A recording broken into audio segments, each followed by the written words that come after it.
and he just blurted out the first chorus, Rambo and Man, really loud. He never raised his voice. He never went on a rant. Bob Seger just watched, then quietly walked away, and once he closed the door, he never reopened it.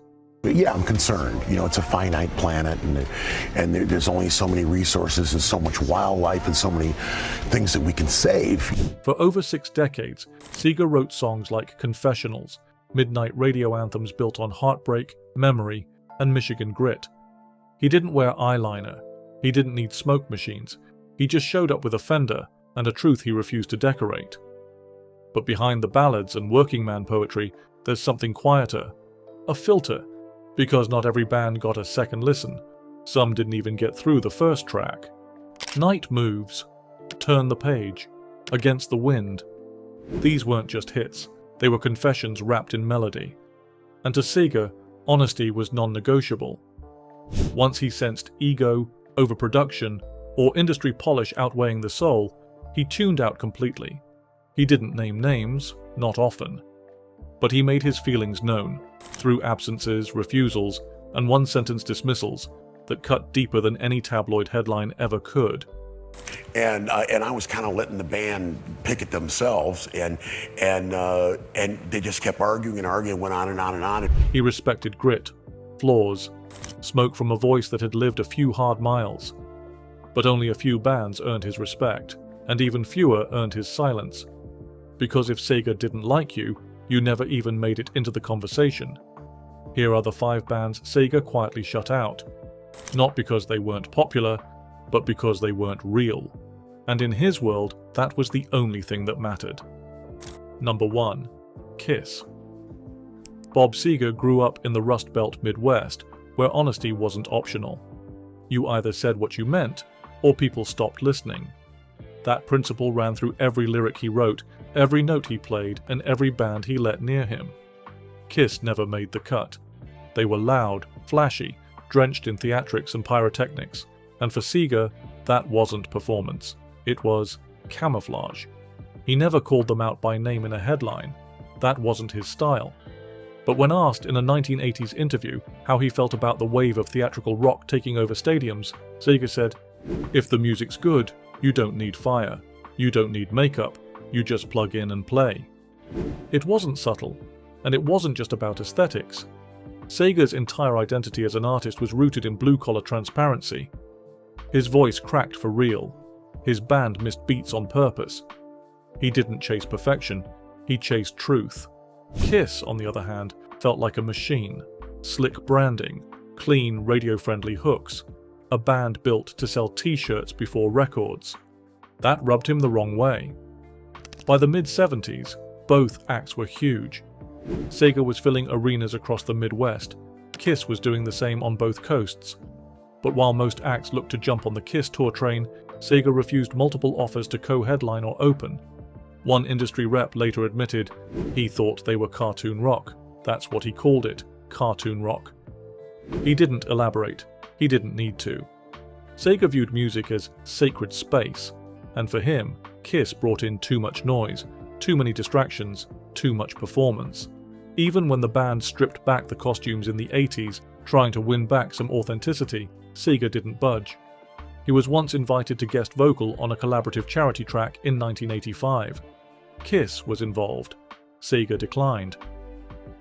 Later, when Kiss's Gene Simmons spoke about Seger in a 1999 interview, the tone was cordial, but distant. He said, "Bob's got a great voice, a real storyteller, not really our scene." Not our scene. That was the closest either side ever got to admitting what had always been clear. Seger and Kiss lived in different realities. One aimed for the stage lights, the other stayed grounded in engine grease and cigarette ash, and even years later, when both acts were being inducted into halls of fame, listed among the architects of American rock, Seger still refused to name-drop them. Never collaborated, never reminisced, never softened. When asked again, decades later, about the glam rock trend that defined a huge part of the rock landscape, Seger answered, like a man politely excusing himself from the table, "It just wasn't my truth, and if it's not true I can't sing it. Doesn't mean it's bad, just means it's not mine." That's all he ever needed to say.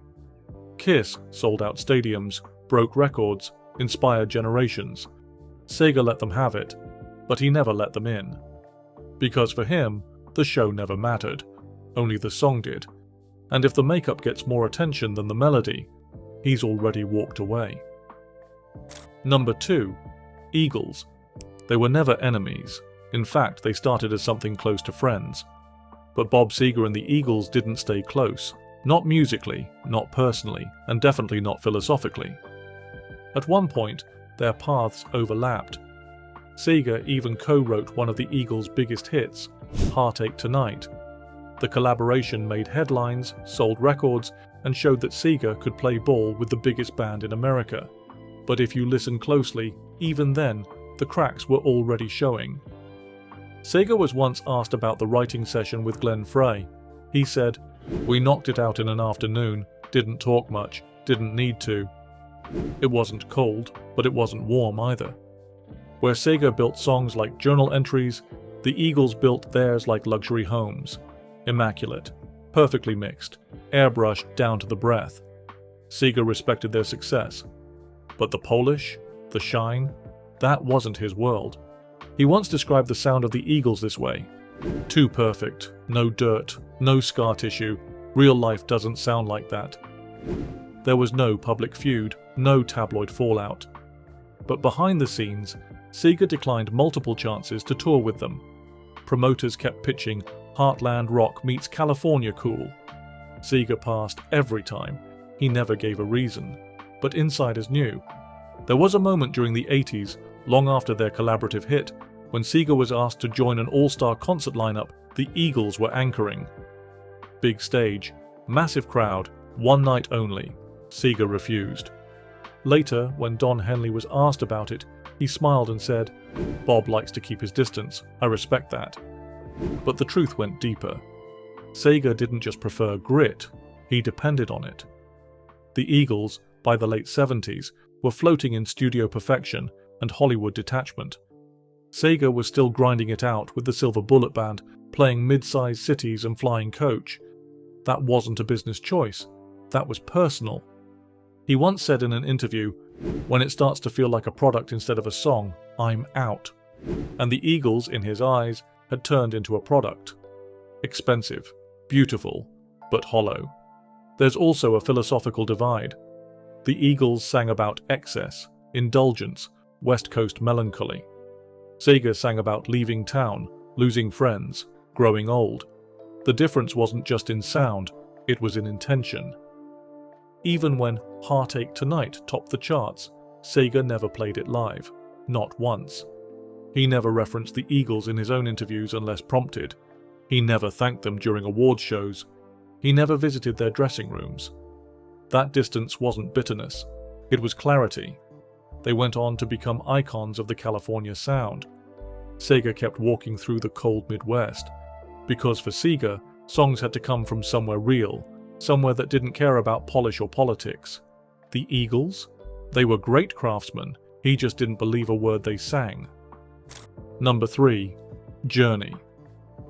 By the early 1980s, arena rock had a formula: big choruses, stadium reverb, ballads written in labs for FM radio rotation. Journey didn't just follow that formula, they perfected it, and that's exactly why Bob Seger wanted nothing to do with them. On paper, it made sense. They both wrote anthems, they both sold out venues, and they both chased melody over noise. But for Seger, Journey wasn't chasing anything, they were designing it, and that made all the difference. Seger once said, "Some songs are written from the road, some are written from a boardroom." He didn't say Journey by name, he didn't need to. Seger had a deep respect for songwriting, but only when it came from scars, not spreadsheets. He believed in long nights, lost voices, broken strings. Journey's catalogue, while undeniably successful, sounded too clean to him, too calculated. It was less about emotion and more about engineering. He gave interviews in the late 80s where he described a wave of radio bands that were flooding the charts with songs that felt tailored for top 40 rotation. You hear them once and you know the chorus. That's not a good thing. Industry insiders say Seger was approached 3 separate times in the early 80s to co-headline a summer stadium tour with Journey. The money was massive, the venues were sold. He turned down all 3 without hesitation. When pressed about it later, someone close to Seger said, "He thought they were playing for cameras, not for people." That quiet distance was never broken. Seger didn't attack them in the press, but he never praised them either. He never mentioned Journey as an influence, never called them peers. He viewed them more like a trend, something temporary, something that wouldn't last. And for a guy like Seger, who built his reputation on longevity and emotional weight, that kind of music felt disposable. The kind of song that sounds good in a mall, but not on a night drive through Ohio at 2 a.m. There's also the matter of image. Steve Perry had the voice, the hair, the spotlight. Seger never bought into that type of frontman performance. He once described certain singers as having more mirrors than microphones. It was a dig, but a quiet one. And it wasn't just the songs, it was the vibe. Journey's concerts felt choreographed, their albums hyper-layered. Seger preferred imperfection. He let mistakes bleed into the record. He once refused to re-record a vocal that cracked, saying, "That's where the hurt is. If I clean it up, I lose it." That's not something you'd ever hear from a band like Journey. They made sure every note hit perfect, every track was polished. Seger didn't hate them for it, he just didn't trust it. And so, even as Journey climbed the charts and cemented their place in rock history, Seger stayed silent. Not out of jealousy, out of misalignment. Because for Bob Seger, authenticity wasn't just part of the music, it was the whole point. And when a band built their songs to sell before they sang, he was already gone. Number 4. REO Speedwagon.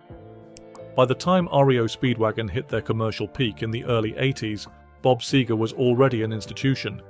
He'd made his name the hard way, grinding it out in Detroit clubs, writing his own lyrics, loading his own gear.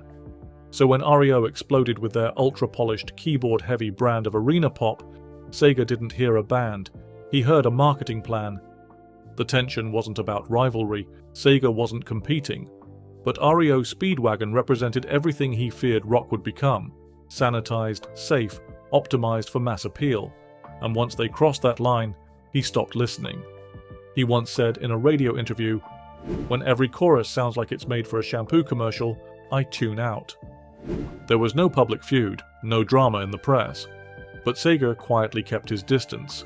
They were both Midwestern, both successful, both crowd favorites. But REO's music leaned further and further into soft rock sentimentality, wrapped in high-gloss production and arena reverb. Seger never disguised his opinion about that shift. "Music's not supposed to be clean," he once told a Rolling Stone interviewer. "It's supposed to be honest, even if it's ugly." And Seger didn't think REO Speedwagon sounded honest. He thought they sounded engineered. By 1981, when Keep On Loving You was dominating radio, Seger had already taken a step back. He declined an invitation to present the band with a Billboard award that year. Not because of scheduling, because he didn't want to stand on that stage. Years later, a member of REO's management team hinted at the divide. "Bob was never rude, but you could tell he didn't respect the sound, thought we were too polished, too safe." And he was right, at least from his perspective. Seger wasn't afraid of soft songs. We've Got Tonight is proof of that, but he always made sure there was grit underneath. Even his ballads felt lived in. When REO started churning out power ballads with soaring synths and slick harmonies, Seger quietly stepped away from that entire scene. He once admitted, "I'd rather crack my voice trying to tell the truth than hit every note in a lie." REO Speedwagon, in Seger's view, made music that sounded like compromise, too radio-friendly, too clean, too ready for the top 40. It wasn't personal, it was philosophical. He declined joint tour offers, turned down interview requests about the band, and never once mentioned them in acceptance speeches. And in a music world obsessed with nostalgia, Seger never included them in his reflections. They didn't come up, they weren't referenced, they were just absent. And maybe that's the clearest sign of how Seger felt. No attacks, no headlines, just complete erasure. In his version of the rock story, they didn't get a chapter. Because for Bob Seger, a song had to earn its space. It had to feel like someone bled into it. And when it sounded like a jingle with a guitar solo, he didn't care how many records it sold. He just closed the door, quietly, permanently. Number 5. Bon Jovi. Bob Seger didn't hate Bon Jovi personally. He didn't need to. His silence said enough. By the late 1980s, Bon Jovi had become the face of arena rock. They weren't just on the charts, they were on every magazine cover, every radio station, every Pepsi commercial. They'd cracked the formula: denim, big hooks, sing-along choruses, and just enough leather to look rebellious without scaring parents. But that formula was exactly what Seger distrusted. To Seger, Bon Jovi wasn't a band, it was a brand. Built for mass consumption, carefully polished, and repackaged with every new album. He came from a different world, one where a band's identity came from the garage, not the marketing department. In an interview from the early 90s, Seger said, "Some bands break through the noise, some are the noise." He didn't name names, but the target was clear. Seger saw Bon Jovi as the embodiment of what rock had become: safe, styled, and corporate approved. There were offers, joint tours, TV specials. One award show producer even tried to seat them at the same table during a televised segment. Seger declined the invitation altogether. One promoter later said, "Bob didn't think they were fake, he just didn't think they were necessary." The difference between them wasn't just musical, it was spiritual. Seger wrote about aging, loss, regret, the quiet, unglamorous parts of life. Bon Jovi wrote about rising above, holding on, living on a prayer. They believed in big gestures and glossy optimism. Seger believed in small moments and unresolved tension. When asked why he never covered a Bon Jovi song, Seger shrugged and said, "I don't sing fiction." It was never about jealousy. Seger had the sales, the longevity, the respect. He just didn't buy into the version of rock that Bon Jovi represented. The teased hair, the arena-friendly ballads, the perfectly choreographed shows with nothing out of place. Seger wasn't anti-success. He just didn't think success should come before soul. He famously refused to license most of his catalogue to commercials or movies. Meanwhile, Bon Jovi's biggest hits were on soundtracks, ads, and campaign rallies before the decade even ended. They crossed paths in the business, but never in spirit. Seger never commented on Bon Jovi's awards, their influence, or their legacy. He gave long interviews about Springsteen, Dylan, and Petty, but never once included Bon Jovi in that conversation. That wasn't pettiness, that was omission. And in Seger's world, omission meant everything. They were both labeled as heartland rock, but one came from long winters, factory towns, and years of rejection. The other came from record deals, stylists, and good timing. And Seger never forgot the difference. Because for him, rock wasn't supposed to be perfect. It wasn't supposed to look good on a poster. It was supposed to feel like something real, even when it hurt. And if the eyeliner looked better than the lyrics. He'd already walked out the back door. Bob Seger never needed to insult anyone to make his feelings clear. He simply kept his distance, declined the calls, and let the silence do the talking. He believed music should reflect something real, something earned. And when a band felt built for image, for trend, or for mass approval, he quietly stepped away. There were no headlines, no grudges, no public statements. Just songs he never covered, tours he never joined, and names he never mentioned again. Because in Seger's world, once a sound loses its truth, it no longer deserves a place in the story.